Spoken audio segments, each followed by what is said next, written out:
విషయం నాకు సైనిక్పురిలో అపార్ట్మెంట్ కొన్నాక అద్వైతం పూర్తిగా అర్థమైంది.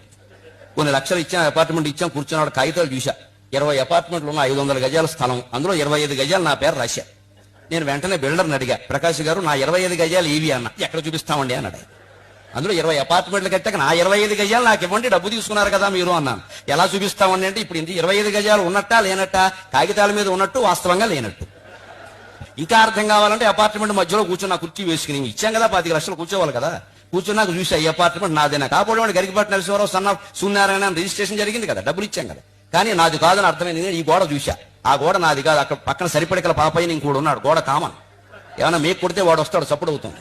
పోనీ ఈ గోడ నాదేనా, ఇక్కడ దగ్గుబల్లి దొగ్గని ఇంకోడు ఉన్నాడు, కాస్త చప్పుడైతే వాడు వస్తాడు. ఈ గోడ నాది కాదు. పోనీ పైన నాదేనా, సీలింగ్ ఫ్యాన్ నాదే, సీలింగ్ నాది కాదు.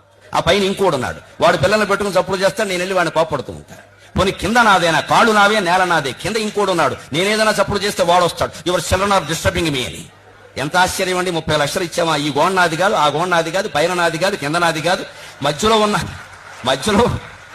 ఉన్న శూన్యానికి 30 లక్షలు ఇచ్చి ఇది నాది అనుకుంటున్నావే.